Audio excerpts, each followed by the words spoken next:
Dalam nama Bapa dan Putra dan Roh Kudus, amin. Bu Bapak, saudari, saudara yang terkasih, kaum muda, adik-adik, salam bantul kasih, berkah dalam. Kembali kita berjumpa dalam Renungan Harian Rabu 10 November 2021, Pesta Wajib Santo Leo Agung, Paus dan Pujangga Gereja. Kita akan mengambil dari Injil Lukas bab 17 ayat 11 sampai 19. Dalam perjalanannya ke Yerusalem, Yesus menyusur perkotaan Samaria dan Galilea. Ketika ia memasuki suatu desa, datanglah 10 orang kusta menemui dia. Mereka tinggal berdiri agak jauh dan berteriak, "Yesus, Guru, kasihanilah kami." Yesus lalu memandang mereka dan berkata, "Pergilah, perlihatkanlah dirimu kepada imam." Dan sementara dalam perjalanan mereka menjadi tahir. Seorang di antara mereka ketika melihat bahwa dirinya telah sembuh, kembali sambil memuliakan Allah dengan suara nyaring, lalu tersungkur di depan kaki Yesus dan mengucap syukur kepadanya. Orang itu seorang Samaria. Lalu Yesus berkata, "Bukankah ke-10 orang tadi semuanya telah menjadi tahir? Di manakah yang 9 orang tadi?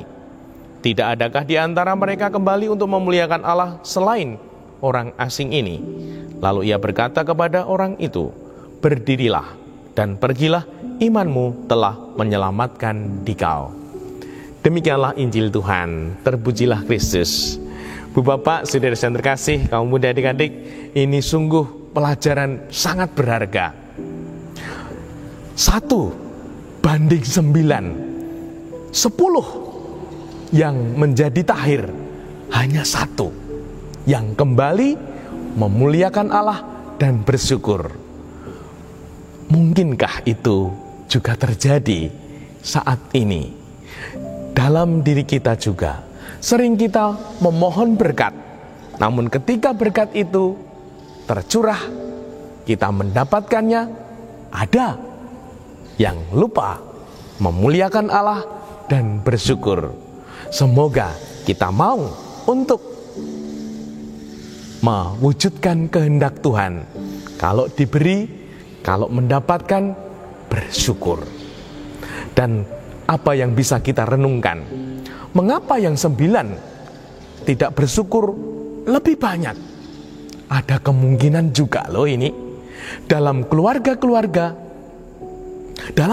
kita, mungkinkah pelajaran bersyukur tidak ada?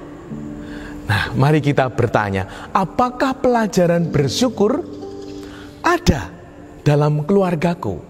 Bapak, ibuku melatih aku bersyukur. Kemungkinan 9 orang tadi kok lebih banyak tidak bersyukur, mungkin karena tidak mudeng bahwa kalau diberi itu berterima kasih, bersyukur. Itu harus latihan. Bapak, ibu, pendidik yang pertama dan utama harus melatih. Nah, mari dicek, apakah anak-anak kita mudeng dong bahwa kalau diberi mendapatkan berkah, bersyukur. Nah, semoga anak-anak kita dong, bukan blong. Nah, kita juga merenungkan hal ini dan kemudian juga harus menyadari ternyata bersyukur itu tidak serta-merta kita miliki. Semangat bersyukur, sikap bersyukur harus dilatih. Harus selalu dilatih.